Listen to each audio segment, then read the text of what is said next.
हाँ जी, बृहदारण्यक उपनिषद द्वितीय अध्याय का चौथा ब्राह्मण चल रहा है।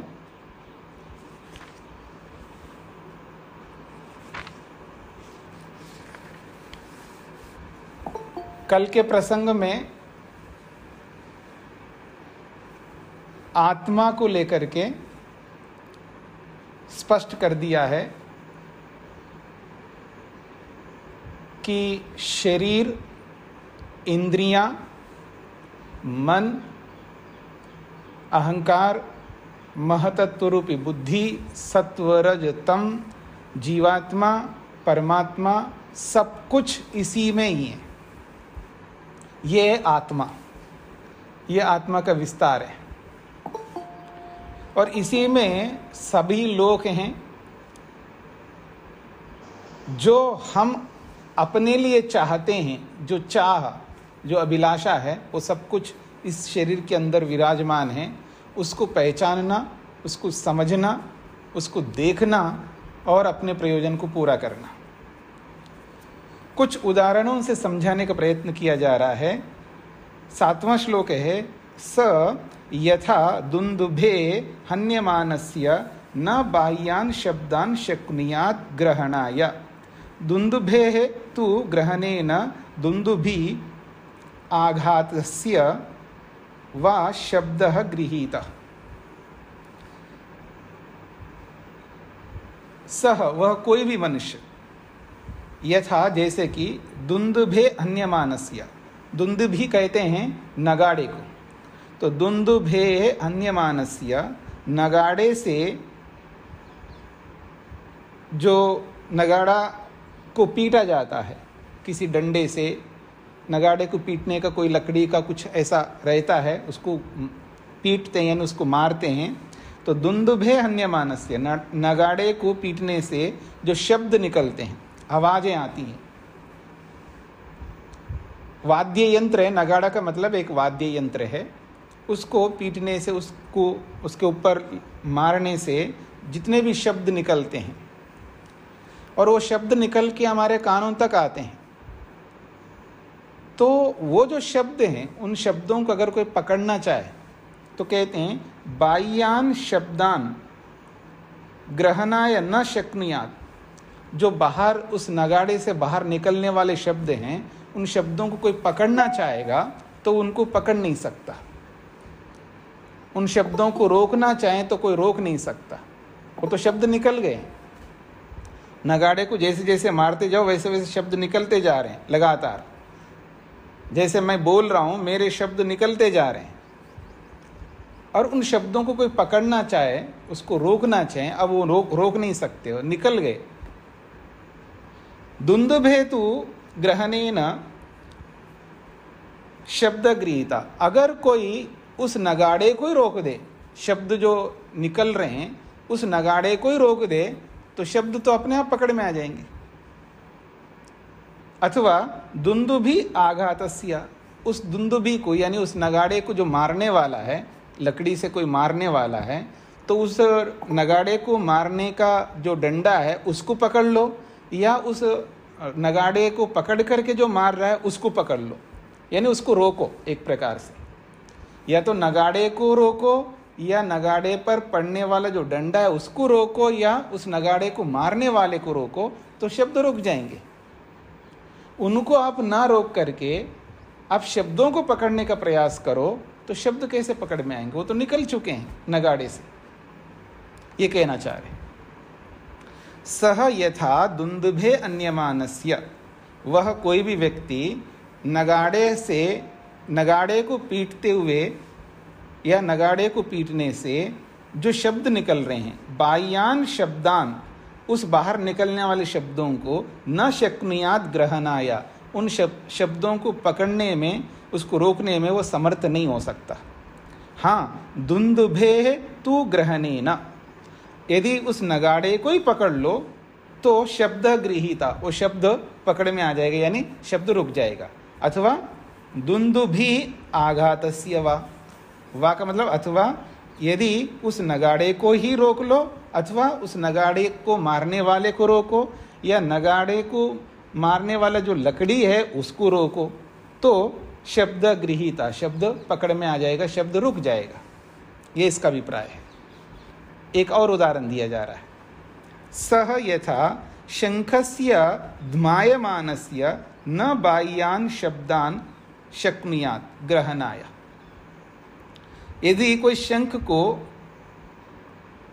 बजा रहा हो, शंखस्य ध्मायमानस्य, शंख को बजाते हुए व्यक्ति को या शंख को बजाते हुए बजाने से या शंख को बजाने से जो शब्द निकल रहा है शंख का, तो शंख से बाहर जो शब्द आ गया है उस बाह्यान शब्दान, उस बाहर आने वाले शब्दों को न शक्नुयात ग्रहणाय, उनको भी नहीं पकड़ सकते। हाँ, शंखस्य तो ग्रहणेन, यदि उस शंख को ही रोक लो बजाने से तो शब्द गृहीता, शब्द रुक जाएगा।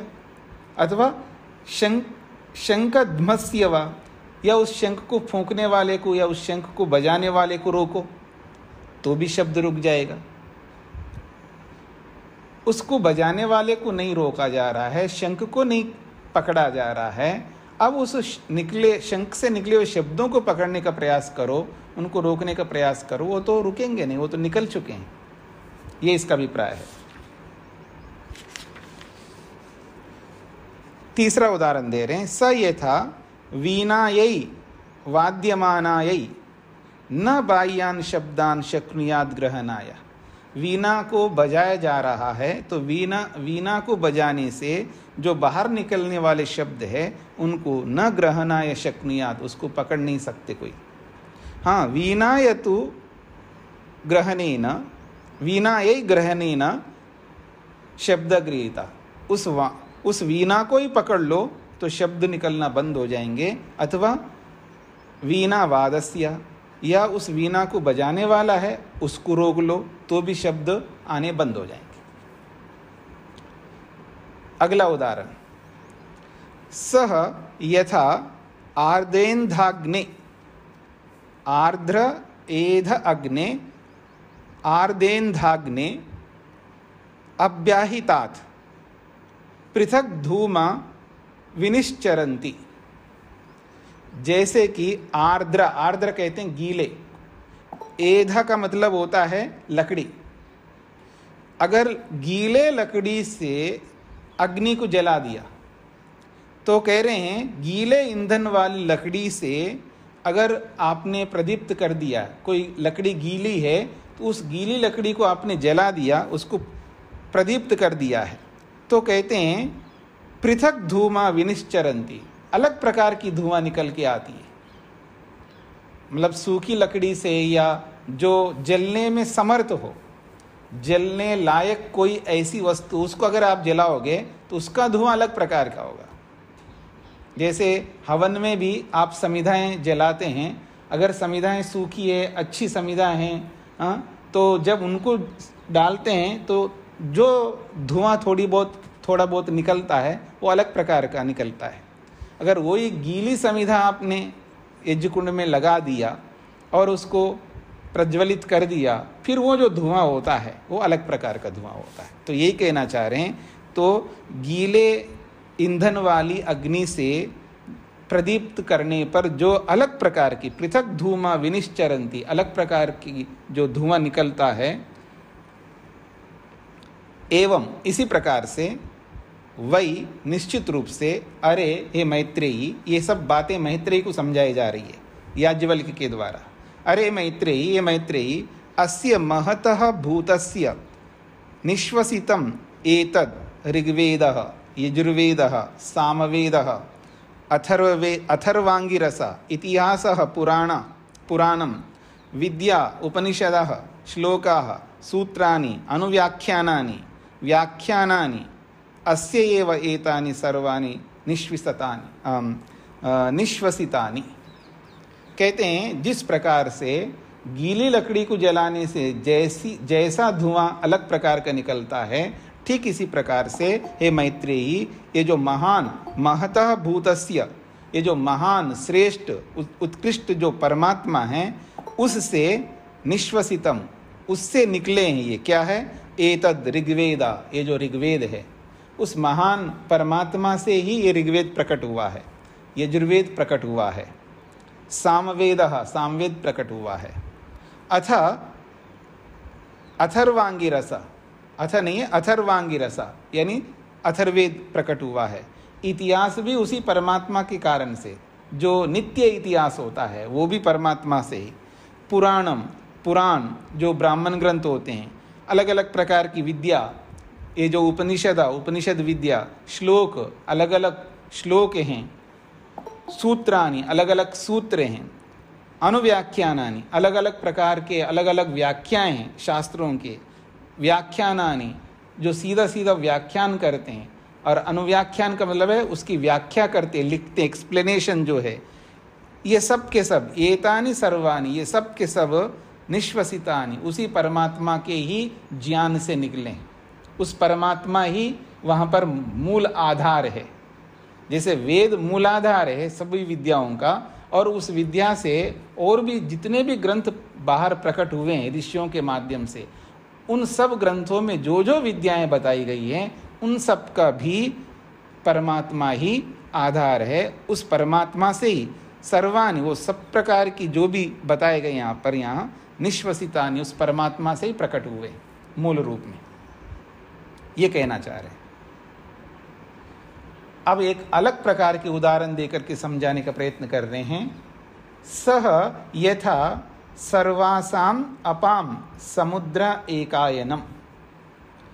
देखिएगा, सह वो जो मनुष्य है, वो ऐसा मनुष्य है जिसके अंदर सब कुछ विराजमान है, यानी शरीर के अंदर।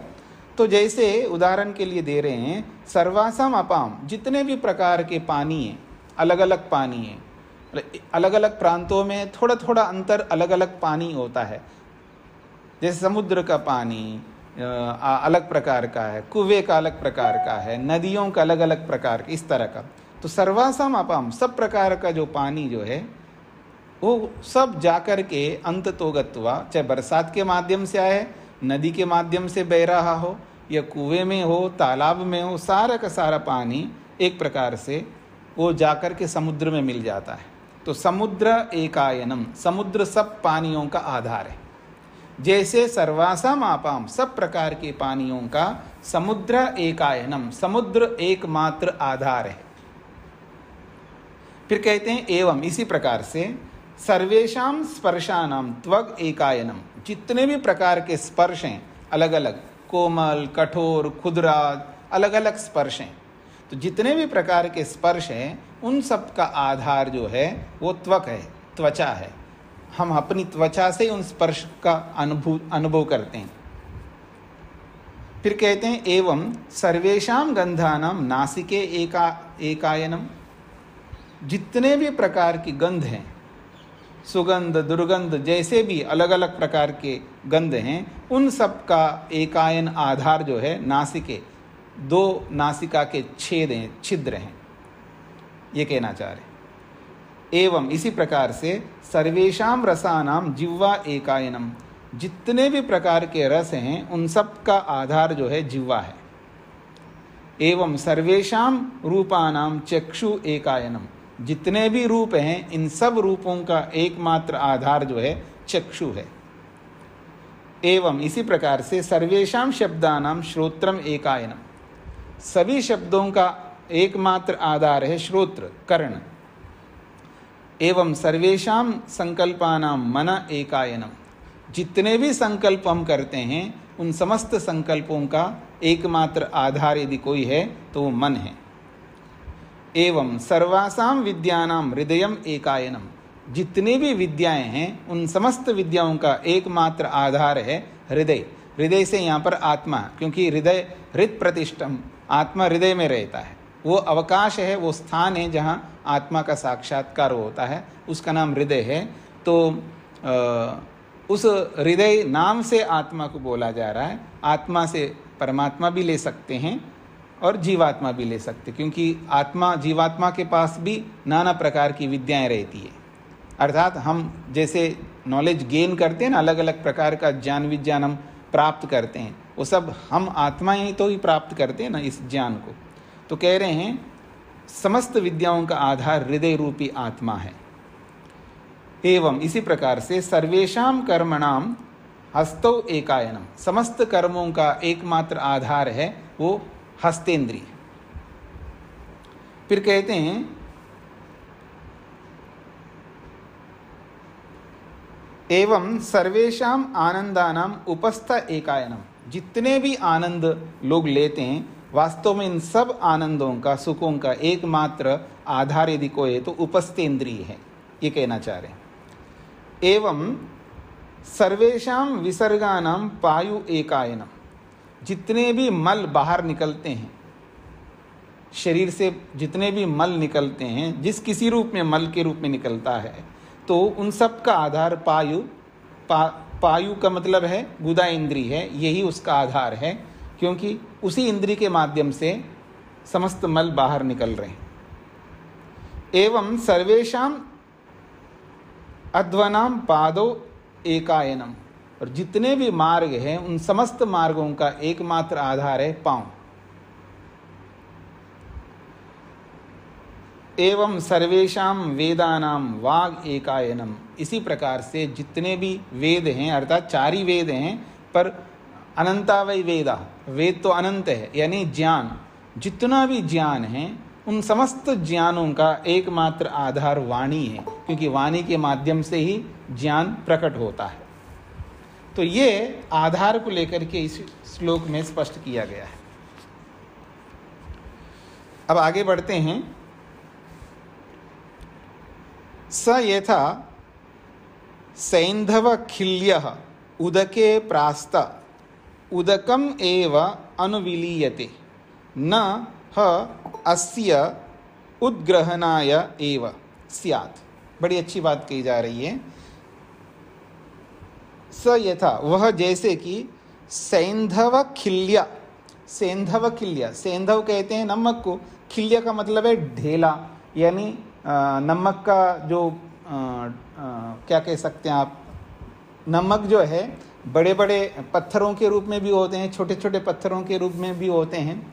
तो कहना चाह रहे हैं, हाँ जी, नमक का ढेला, हाँ जी, हाँ जी, हाँ जी।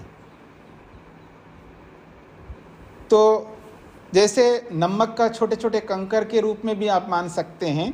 तो नमक का जो सैंधव नमक है उसका एक छोटा सा पत्थर जो है, उदके प्रास्त, उदक मतलब पानी, और पानी में डाल दो उसको, तो कहते हैं उदकम एव अनुविलीयते, वो पानी में घुल मिल जाता है।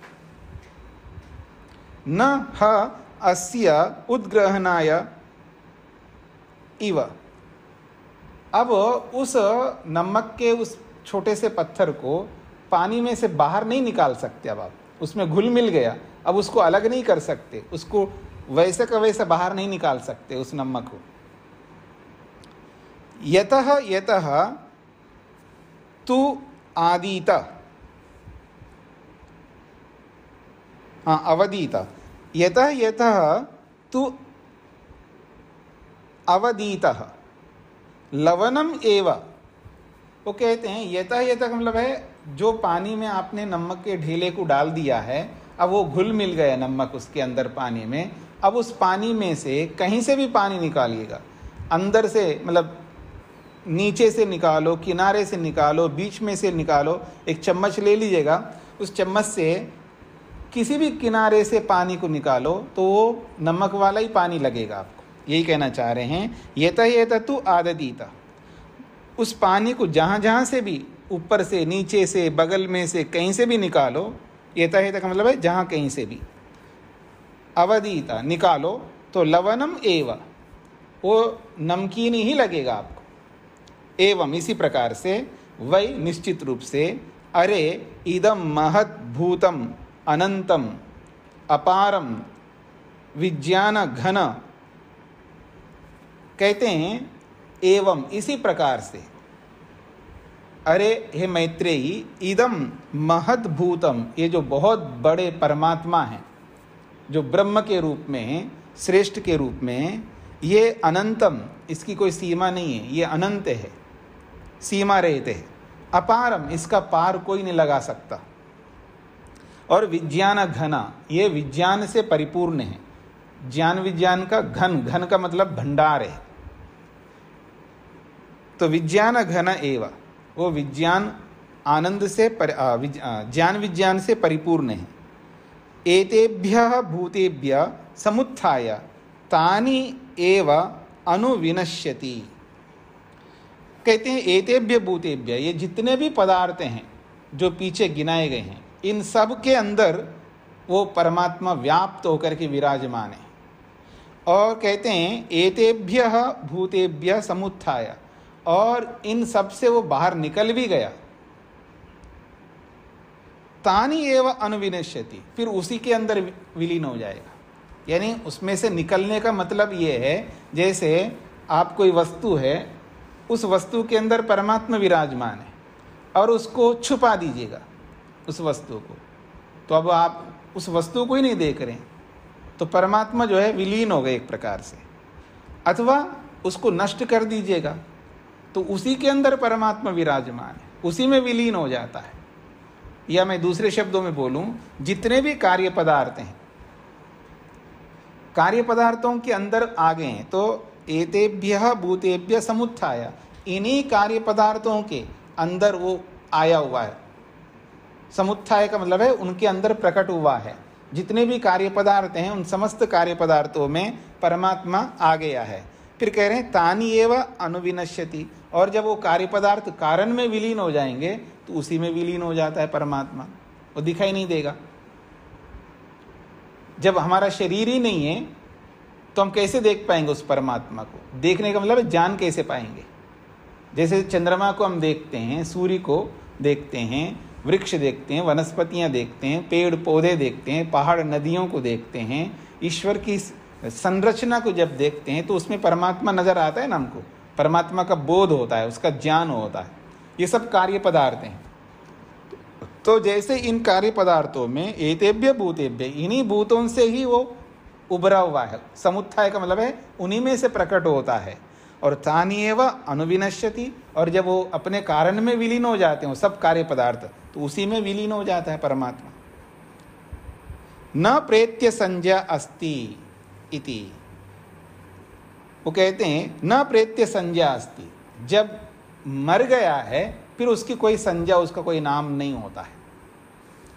मर गए का मतलब है वो वस्तु नष्ट हो गई, अब उसको किस नाम से पुकारोगे? है ही नहीं वो वस्तु। घड़ा तो घड़े के रूप में था जब तक उसका प्रयोग करेंगे, जब घड़ा ही नष्ट हो गया अब उसको घड़ा थोड़ा कहेंगे, उसकी संज्ञा, उसका नाम फिर नहीं रहेगा। इसलिए कह रहे हैं प्रेत्य न संज्ञा अस्ति, जब वो मर जाता है, वो नष्ट हो जाती है वस्तु, तो फिर कोई संज्ञा नहीं होती, कोई नाम नहीं होता है। इस प्रकार की व्यवस्था है। अरे मैत्रेयी, अरे ब्रवीमि इति ह उवाच याज्ञवल्क्य, बस वास्तविकता इतनी है, इतनी वास्तविकता है। जब तक हम रहते हैं तब तक हमारा नाम है, जब हमारा शरीर चला जाता है, नष्ट हो जाता है, फिर कोई नहीं होता हमारा नाम, हमारे नाम का कोई मतलब नहीं होता है। जब तक वो सूर्य है, चंद्र है, नक्षत्र है, तो उनके सब नाम हैं, और जब प्रलय हो जाता है तो इस संज्ञा का कोई व्यवहार ही नहीं होता, उस नाम का कोई व्यवहार ही नहीं होता। न प्रेत्य संज्ञा अस्ति थी, मरने के बाद कोई नाम नहीं चलता। जीवित अवस्था में सब नाम हैं, सारी संज्ञाएं, सारे शब्द हैं, सारा व्यवहार है, और जब नष्ट हो गए तो कोई व्यवहार नहीं चलता है, कोई नाम नहीं रहता है। इति अरे ब्रवीमि, बस मैं इतना ही कहना चाहता हूँ, अरे ये मैत्रेयी। इति ह उवाच याज्ञवल्क्य, ऐसा उत्तर याज्ञवल्क्य मैत्रेयी को देते हैं। मतलब जिस आत्मतत्व को, परमात्मा तत्व को जानने के लिए मैं घर छोड़ करके जा रहा हूँ, वो यही आत्मतत्व है जिसको देखने से, जिसको जानने से, जिसका श्रवण करने से, जिसका मनन करने से, जिसका निधिध्यासन करने से सर्वम विदितम भवति, सब कुछ जाना जाता है, फिर जानने योग्य कुछ बचता नहीं है, वो यही आत्मा है। और उस आत्मा को अपने अंदर ही ढूंढना है, और वो घर बैठे नहीं हो सकता। इसलिए ये मैत्रेयी, मैं घर छोड़ के जा रहा हूँ, और जो कुछ भी है, जो संपत्ति है, वो तुम दोनों को बांट करके मैं जाना चाहता हूँ। ये कहानी है। अब मैत्रेयी क्या कह रही है उसको समझ लीजिएगा। सह उवाच मैत्रेयी अत्र एव मां भगवान, अत्र एव मां भगवान अमोमुहत न प्रेत्य संज्ञा अस्ति इति। सह उवाच याज्ञवल्क्य न वै अरे अहम मोहम ब्रवीमि अलम वै अरे इदम विज्ञानाय। बड़ी अच्छी बात कही जा रही है। तो सह उवाच मैत्रेयी, वो मैत्रेयी बोलने लगी, अत्र एव माँ भगवान अमुमुहत, बस मैं यहीं आकर के मोह में पड़ रही हूँ, यहीं आकर के मैं कंफ्यूज हो रही हूँ। अमुमुहत का मतलब है कंफ्यूज हो रही हूँ, मतलब हतप्रभ हो रही हूँ, समझ में नहीं आ रहा इसका क्या मतलब है। जब ऐसी उलझन, ऐसी समस्या, ऐसी आपत्ति जब आ जाती है व्यक्ति के सामने, या ऐसी कोई बड़ी घटना घटती है, तो वो यथार्थ को जब देख रहा होता है तो बुद्धि काम नहीं करती, व्यक्ति का बुद्धि काम नहीं करती है, वो निर्णय नहीं ले पा रहा होता है। एक प्रकार से वो हतप्रभ होता है, यानी अपनी प्रज्ञा का एक प्रकार से ब्लैंक सा हो जाता है, उसका दिमाग जो है ना ब्लैंक हो जाता है, समझ नहीं आ रहा होता है। उस अर्थ को समझाने के लिए यहाँ पर अमुमुहत शब्द से बोला है, क्रियापद है ये। कहती है वो, अत्र एव माँ भगवान, यहीं पर, माँ का मतलब मुझको, यहीं पर हे भगवान, हे ऋषिवर अथवा हे पतिदेव, अमुमुहत, मैं यहीं पर मोहग्रस्त हो रही हूँ, यहीं पर मैं हतप्रभ हो रही हूँ, यहीं पर मैं असमंजस्य में पड़ रही हूँ। क्या है असमंजस्य? क्या है? न प्रेत्य संज्ञा अस्ति। अरे ऐसे कैसे हो सकता? मरने के बाद में वस्तु के नष्ट होने का कोई संज्ञा ही नहीं रहती है। न प्रेत्य संज्ञा अस्ति, मतलब मर जाने के बाद, शरीर छोड़ने के बाद कोई संज्ञा ही नहीं रहती, कोई नाम ही, संज्ञा का मतलब नाम, कोई मेरा नाम ही नहीं रहेगा। यही समझ में नहीं आ रहा है मेरे को, ऐसा वो बोल रही है। तब उसका उत्तर याज्ञवल्क्य दे रहे हैं। सह उवाच याज्ञवल्क्य, वो याज्ञवल्क्य कह रहे हैं, न वै अरे अहम मोहम ब्रवीमि। देखो मैत्रेयी, मैं कोई आपको हतप्रभ करने के लिए नहीं बोल रहा हूँ, आपको असमंजस्य में डालने के लिए नहीं बोल रहा हूँ। असमंजस्य में डालना नहीं मेरा उद्देश्य है। मेरा उद्देश्य ये नहीं है कि आपको हतप्रभ करूं या आपके दिमाग को ब्लैंक करूं। मेरा ये उद्देश्य बिल्कुल नहीं है कि मैं आपको कंफ्यूज करूं। अलम वै अरे इदम विज्ञानाय, बस आत्मा और परमात्मा को समझने के लिए अलम, बस इतना ही है, इतना ही समझना है हमें। अरे हे मैत्रेयी, इदम विज्ञानाय अलम, उस परमात्मा को विज्ञानाय जानने के लिए ये जो भी मैंने आपको बताया है आत्मा तत्व के विषय में, अलम, ये पर्याप्त है, इससे अधिक नहीं बताया जा सकता है। ये बात मैत्रेयी को याज्ञवल्क्य कह रहे हैं। अब अंतिम बात कहते हुए कह रहे हैं, अत्र ही द्वैतम इव भवति। अत्र ही, इसी संदर्भ में यहीं पर आकर के हम लोग ये समझने का प्रयत्न करते हैं कि द्वैतम इव भवति, यहाँ दो जैसे बन जाते हैं। दो का मतलब क्या है? तद इतर इतरम जिग्रति, एक दूसरे को सूंघता है, एक दूसरे को, यानी एक सूंघने वाला है, एक सूंघी जाने वाली वस्तु है। तो इतर इतरम जिग्रति, एक दूसरे को सूंघता है। तद इतर इतरम पश्यति, एक दूसरे को देख रहा है। एक देखने वाला है और एक दिखाई देने वाली वस्तु है। एक रूप है, एक रूप को देखने वाला है। तो दो हो गए ना वहाँ पर। द्वैतम इवा, दो जैसे हो रहे हैं, देखने वाला अलग और देखी जा रही है वो अलग। तो द्वैतम इव भवति, वो दो जैसे हो जाता है। तद इतरम इतरम जिग्रति, एक दूसरे को सूंघ रहा है। तद इतर इतरम पश्यति, एक देखने वाला एक देखी जाने वाली वस्तु है। तद इतरम इतरम शृणोति, एक दूसरे को सुनता है। तद इतर इतरम अभिवदति, एक दूसरे को बोलता है। तद इतर इतरम मनुते, एक दूसरे के विषय में मनन करता है, मनुते मनन करता है। तद इतर इतरम विजानाति, एक दूसरे के बारे में जानता है। यत्र वै अस्य सर्वम आत्मा एव अभूत, और कह रहे हैं यत्र वै अस्य सर्वम आत्मा एव अभूत, जहां जाकर के सब कुछ आत्मा हो जाता है। जब जहां जाकर के सब कुछ आत्मा हो जाए तो फिर वहां दो नहीं होंगे, एक होगा। इस बात पर ध्यान दीजिएगा। यत्र, जहां जाकर के जब व्यक्ति एक हो जाता है, आत्मा ही हो जाता है, आत्म तत्व हो जाता है।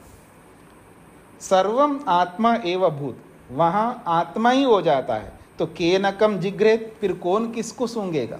जब एक ही वस्तु है,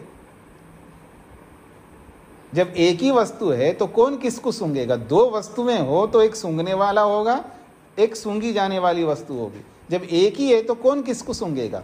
तो कह रहे हैं यत्र वै अस्य सर्वम आत्मा एव अभूत, जहां जाकर के सब केवल आत्मा हो जाता है तो वहां सब छूट जाते हैं। शरीर, इंद्रियां, मन, अहंकार, महतत्व, जो संबंध हैं, जो भी सृष्टि है, सब कुछ छूट जाते हैं जब केवल अकेला होता है।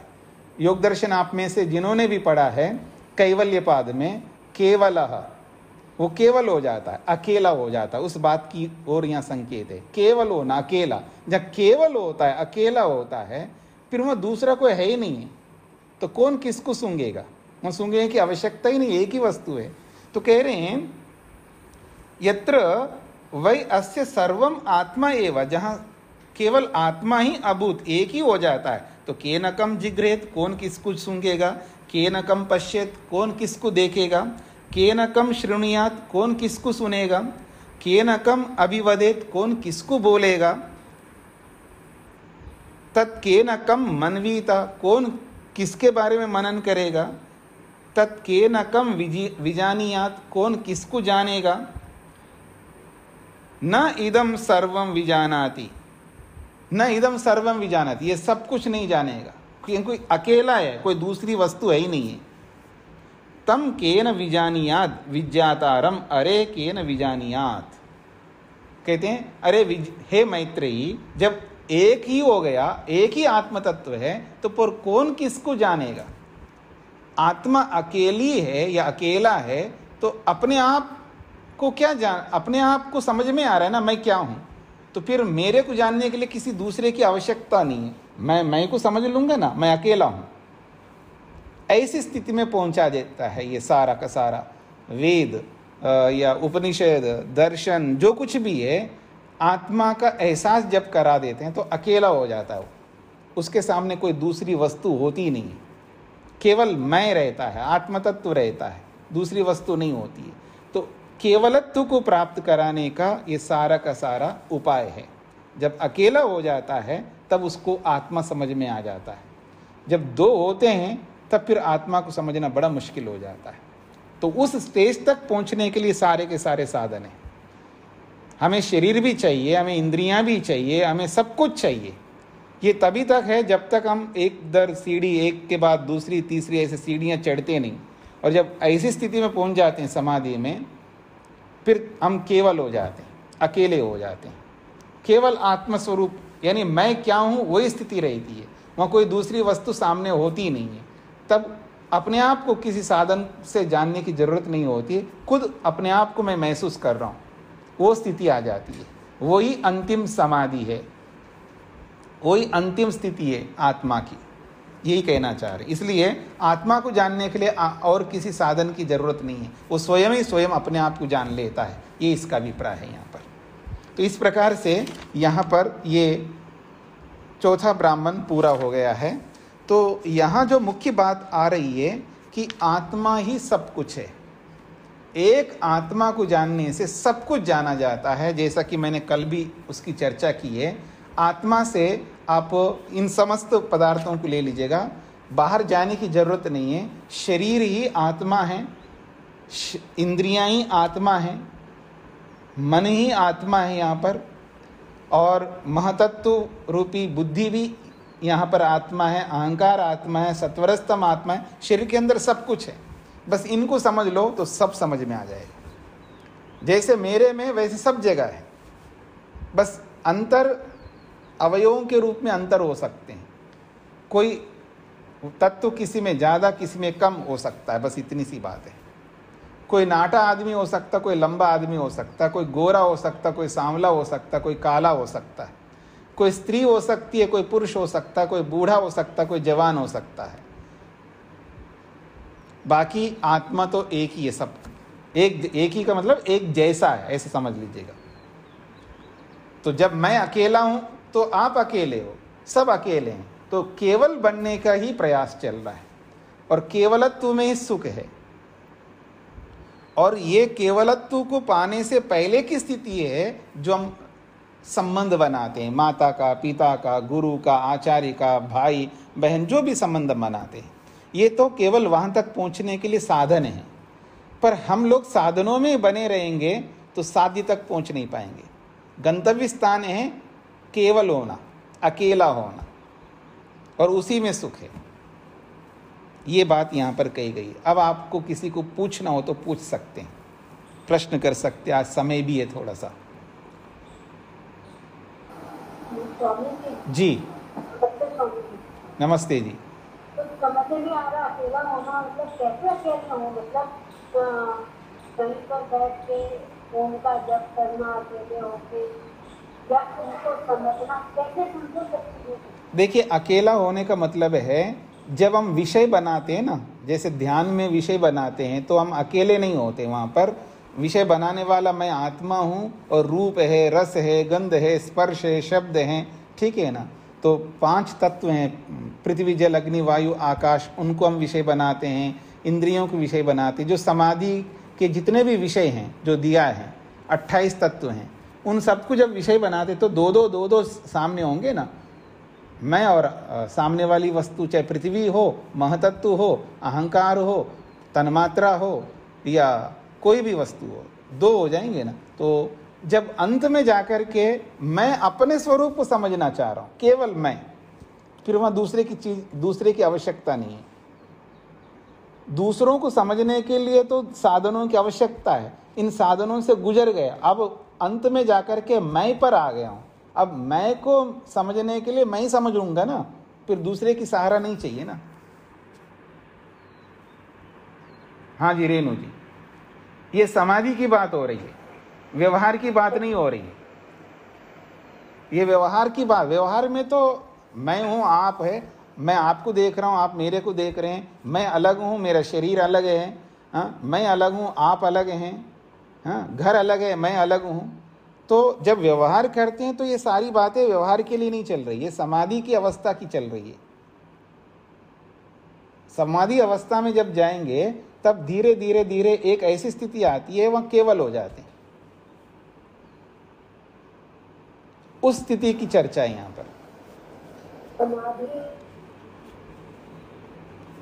हाँ बोलिएगा। समाधि मतलब एकांत जंगल में जाकर के ओम का जप? नहीं, समाधि का मतलब है साक्षात्कार, आत्म साक्षात्कार की स्थिति, स्वयं का साक्षात्कार। कैसे होता है समाधि में होता है, योग का 8वां अंग है समाधि। नहीं समझ में आ रहा है?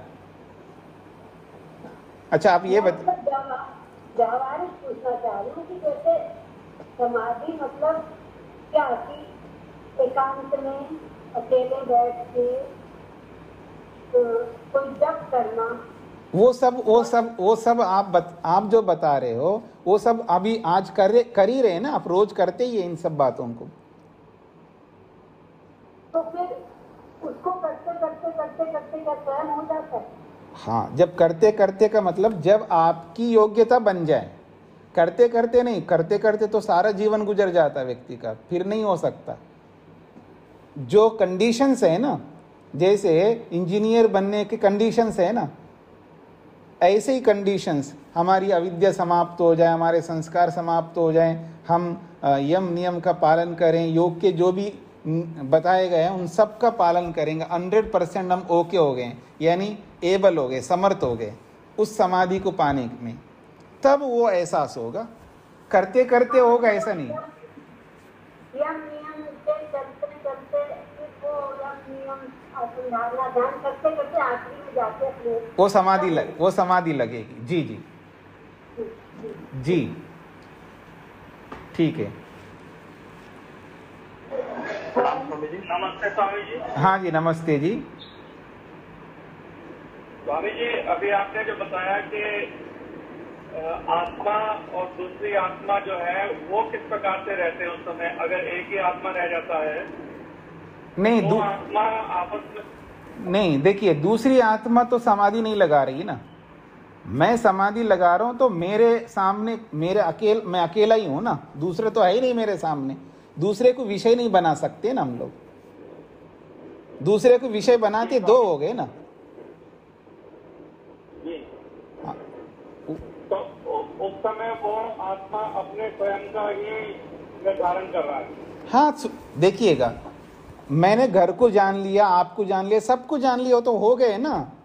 मैंने पहली क्लास दूसरी क्लास सब पढ़ चुका हूँ, अब उसमें क्यों जाना है मेरे को अंतिम क्लास में गया हूँ, तो अंतिम क्लास में मैं हूँ और कोई दूसरी चीज़ है ही नहीं है ना। फिर वहाँ जा कर के भी आप पहली क्लास के विषय को क्यों लाना चाहेंगे आप?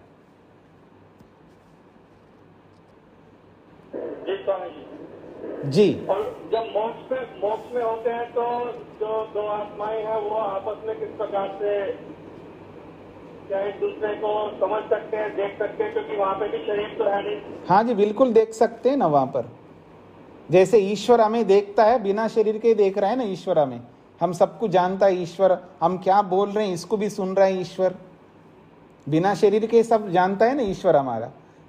तो ऐसे ही मुक्तात्मा भी बिना शरीर के आपस में जानेंगे ना, उसमें क्या दिक्कत है? जी स्वामी, धन्यवाद। जी जी, नमस्ते स्वामी। नमस्ते जी। हाँ, बोलिएगा। संस्कारों को दग्धबीज करना मतलब क्या करना? संस्कारों को दग्धबीज करने का मतलब है जो विवेक है हमारा, जो वैराग्य है, उसका लगातार जब हम प्रयोग करते हैं तो संस्कार अपने आप मिट जाते हैं, वो रहते नहीं हैं। जैसे उदाहरण के लिए आप कढ़ाई में तलते हैं कुछ या कुछ बनाते हैं, तो तल करके बना करके उस कढ़ाई के अंदर कुछ ना कुछ लगा रहता है ना सूक्ष्मता से। अब उसमें बनाना बंद कर दिया आपने, आपका रोज का काम है, उसको रोज क्या कहते हैं आप, उसको वॉश कर रहे हैं, रोज धो रहे हैं, उसको बनाएंगे नहीं, बना दिया बहुत सालों तक। अब क्या किया आपने, रोज उठना है और उठ करके सुबह शाम को उस बटलोई को, उस दूसरे लोग म्यूट करके रखिए,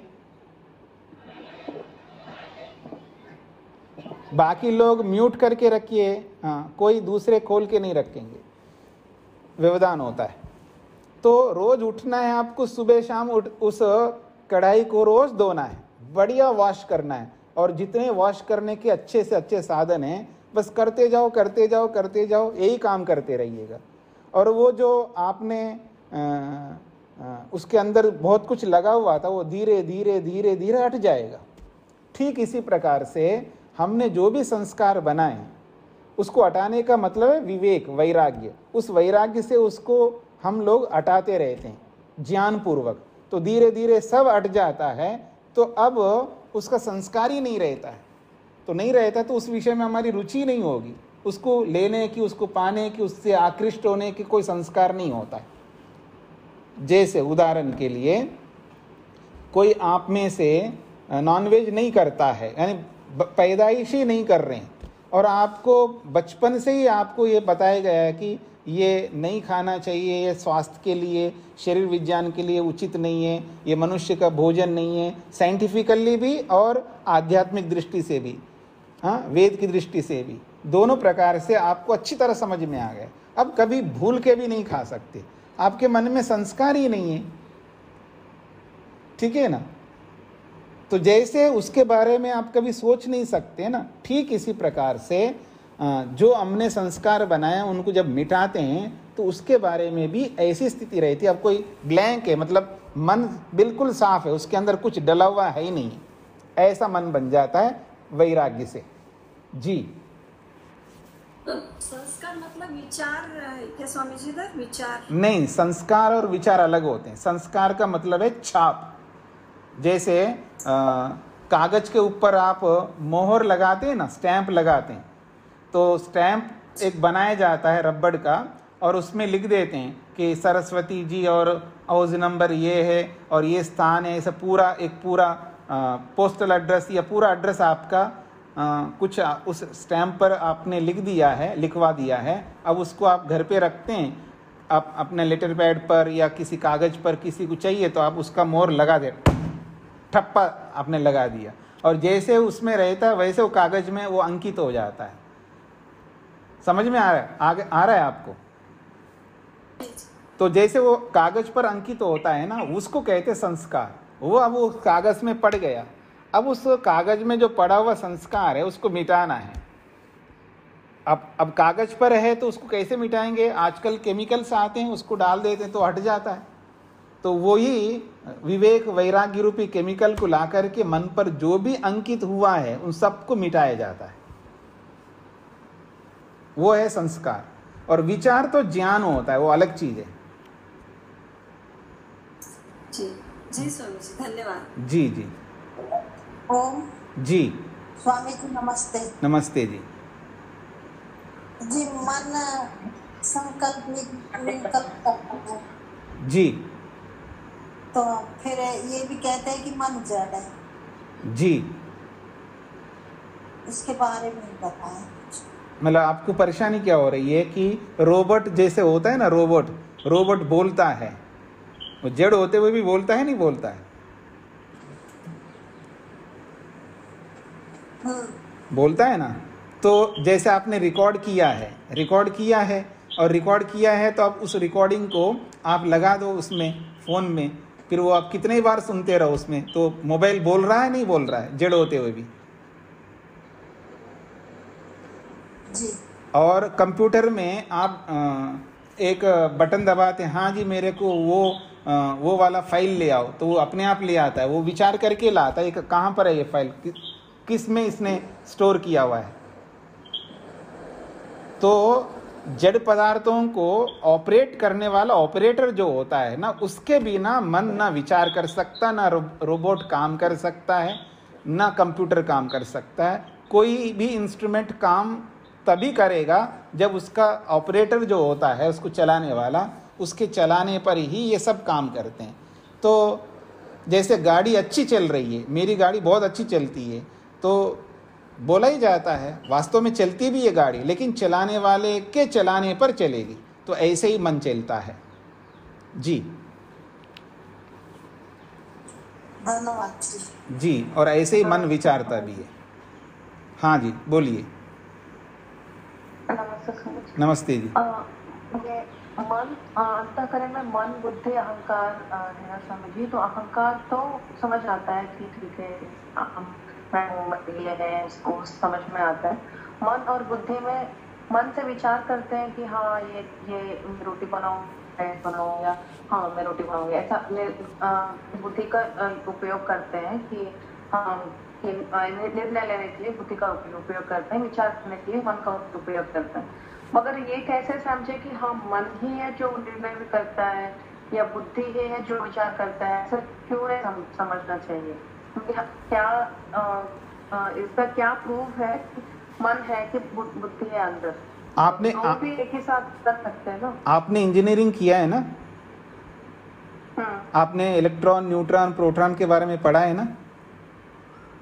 मैं क्यों समझूं ये इसको इलेक्ट्रॉन कहते हैं, इसको न्यूट्रॉन कहते हैं, इसको प्रोटॉन कहते हैं? आपने देखा है एटम को? देखा है आपने? क्यों समझते हैं आप? क्यों समझते? मैं क्यों समझूं इसको एटम कहते हैं?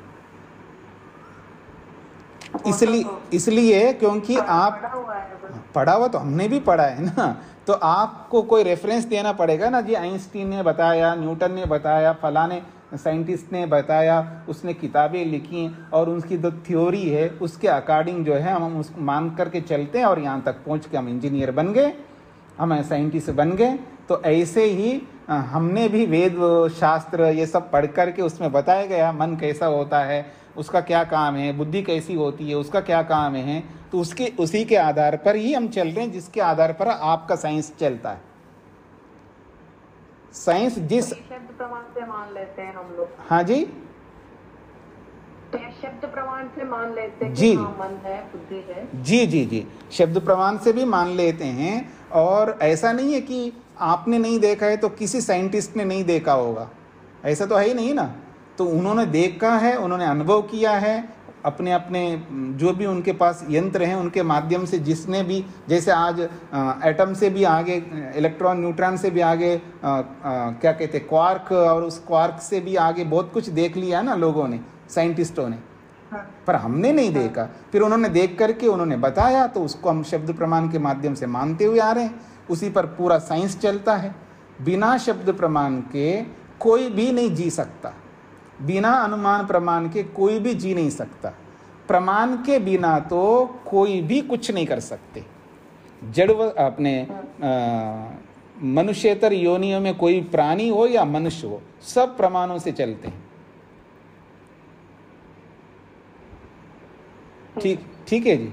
जी, तो सारा दिन बुद्धि से ज्यादा मन का ही उपयोग करते हैं। नहीं, तो कभी नहीं, बुद्धि, मन का जितना प्रयोग करो उतनी बुद्धि का प्रयोग हो रहा है, उतना ही अहंकार का प्रयोग हो रहा है। ऐसा नहीं है कि बस जैसे आपका एक टीम है, जो प्रोजेक्ट आपको सौंपा है, आपको उसको ऐड बना दिया है, आप तो उनको संकेत करते जा रहे हैं, आपके नीचे जो बैठे हुए काम कर रहा है टीम, तो वो टीम तो पूरा लगा हुआ है, आप तो टेबल पर, कुर्सी पर बैठ कर के उनको देख रहे हो। जब तक वो काम करते रहेंगे, आप उस टीम के हेड हो, तो आपको भी तो टाइम देना पड़ रहा है ना। आप वो एक्टिविटीज़ नहीं कर रहे जो आपका टीम कर रहा है, लेकिन आप उनका बॉस बन करके जो एक्टिविटी आपकी हो रही है, जब तक वो वर्क करेंगे तब तक उनका नज़र, आप उनके प्रति नज़र आपको रखना ही होगा ना। तो आप भी तो लगातार काम कर रहे हैं ना। देखिए, मजदूर का काम मजदूर का होता है, और उसका जो ठेकेदार होता है, ठेकेदार का काम होता है, फिर उसके ऊपर जो इंजीनियर होता है उसका अपना काम होता है, उसके ऊपर बिल्डर होता है उसका, ऐसे सबके अपने अपने काम हैं, सब लोग लगे हुए हैं, तभी जाकर के बिल्डिंग बनेगा। जी, स्पष्ट हो गया ना। तो मन, जब तक मन चलता रहेगा तब तक बुद्धि भी चलती रहेगी, क्योंकि मन से विचार करके थोड़ा रुक जाते हैं आप, निर्णय भी तो करना पड़ेगा ना आपको। हर विचार का एक निर्णय होता है, जितने भी विचार आप करोगे, हर विचार के एक निर्णय करना पड़ता, तो हमेशा निर्णय करने के लिए बुद्धि को वहाँ उपस्थित होना ही पड़ेगा ना। और उसको फील करने के लिए अहंकार को भी रहना पड़ेगा।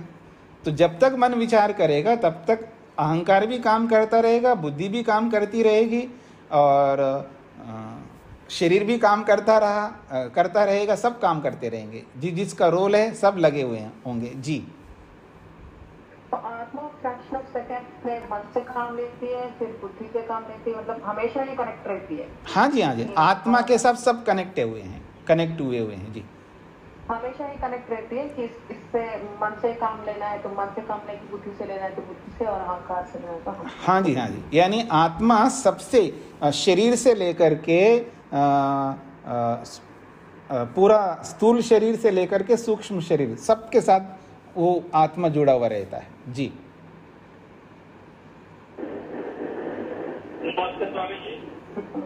स्पष्ट हो गया श्वेता जी? रुकिए आप। शरीर का स्पष्ट नहीं हुआ स्वामी जी। मैंने सोचा कि लाइक स्थूल शरीर, आंख है, नाक है, उन सबसे मन कनेक्टेड है, एंड मन से मतलब सीधा आत्मा स्थूल शरीर से कनेक्टेड नहीं है, वो तो समझ रहा हूँ मैं, लेकिन इनडायरेक्टली तो कनेक्टेड है ना शरीर के साथ भी। मेरे को पल के खोलना है तो खोलूँगा, पलक बंद करना है तो बंद करूँगा। हाँ, ठीक है ना। तो मान लीजिएगा कान खड़ा करना है तो कान को खड़ा करूँगा, ठीक है ना। जो भी शरीर के अंदर एक्टिविटी कुछ भी करना है, जैसे हाथों को मैं ऐसा कर रहा हूँ ऊपर नीचे, तो इसके लिए भी तो आत्मा का आदेश चाहिए ना। लेकिन वो डायरेक्ट आकर के हाथों को उठाने वाला आत्मा नहीं होता है, वो तो इंद्रियों के माध्यम से ही आत्मा सब कराता है। यानी आत्मा मन को संकेत करता है, बुद्धि निर्णय करती है, अहंकार स्वीकार करता है, तो ये सब प्रोसेस से ही चलता है। लेकिन आत्मा सबके साथ जुड़ा हुआ है, शरीर के साथ भी, इंद्रियों के साथ भी, मन बुद्धि अहंकार के साथ भी। जी उनका क्वेश्चन होने के बाद मुझे प्रवृत्ति और दोष के बारे में भी समझना है समझी, वो फिर बात में समझना। जी हाँ, अब बोलिए, विशाल जी कुछ कहना चाह रहे थे। भाभी ये पूछ रहा था कि मन चतुष्टय में अब यहाँ चित्त का क्या कार्य रहता है? देखिए, मन और चित्त एक ही वस्तु है, नाम अलग अलग है, दोनों के थोड़ा काम अलग अलग होते हैं। जैसे आप घर में आते हैं तो पिता बन जाते हैं, ऑफिस में जाते हैं तो बॉस बन जाते हैं, या इंजीनियर बन जाते हैं, जो भी आप हैं ऑफिस वाला काम, तो वहाँ आपका अलग नाम है और घर में अलग नाम है।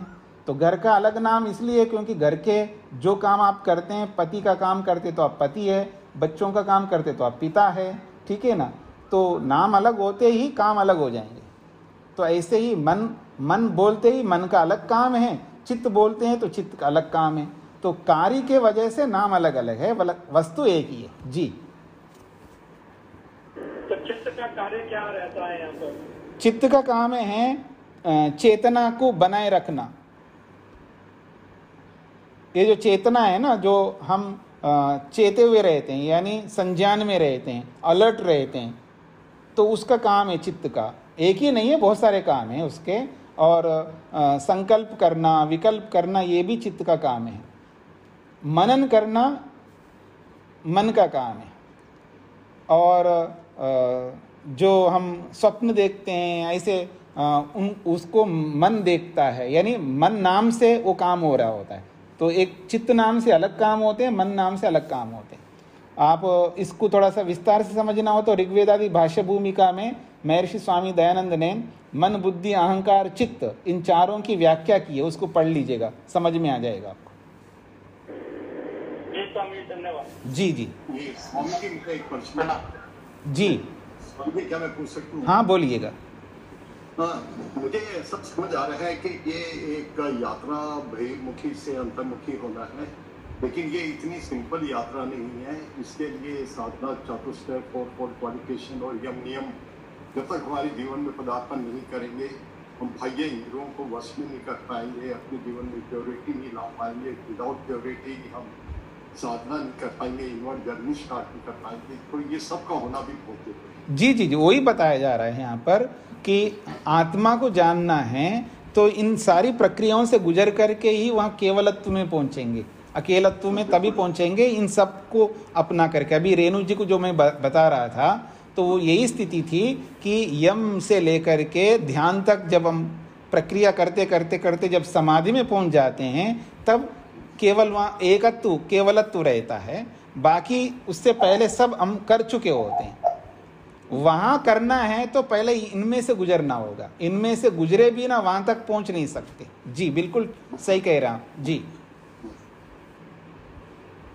तो प्रवृत्ति का मतलब होता है कर्म। हाँ, रूप जी क्या बोल रहे हैं? स्वामी जी, छोटा सा प्रश्न था जी। स्वामी जी, जैसे कि आज आपने बताया था कि जैसे नमक को पानी में डाल के तो कहीं से भी वो नमक में का ही टेस्ट आता है उसमें से, तो ऐसे ही आत्मा को जानने से परमात्मा को जाना जाता है। तो वो मतलब परमात्मा में आत्मा विलीन हो जाता है। तो स्वामी जी, जैसे परमात्मा तो अखंड एक रस है, तो उससे फिर हम अलग कैसे हुए उनसे?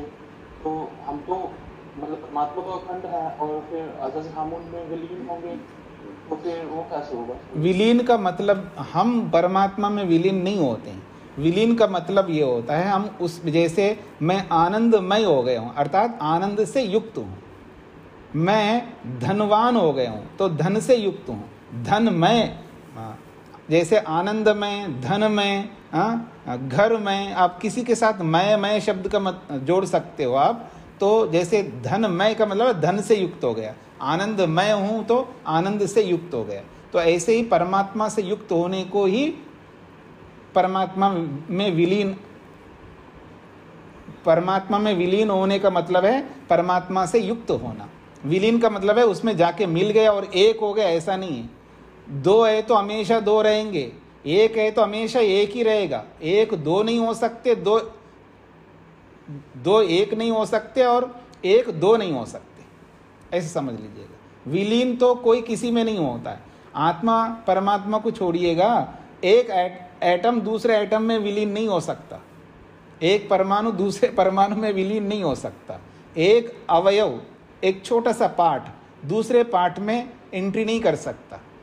फिर भी वहाँ विलीन का मतलब है वहाँ पास पास में हो जाते हैं। जैसे दूध में चीनी घोल दो तो वहाँ विलीन हो गया, अर्थात वो चीनी इतना दूध के निकट पहुँच गया है, उसको अलग करना मुश्किल होता है।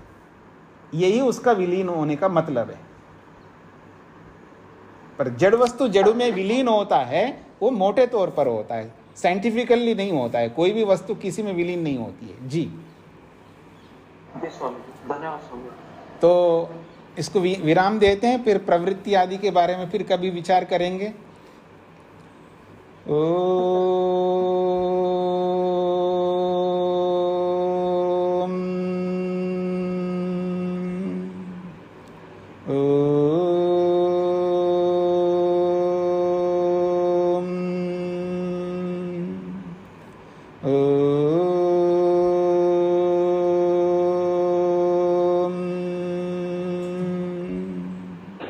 सभी को नमस्ते।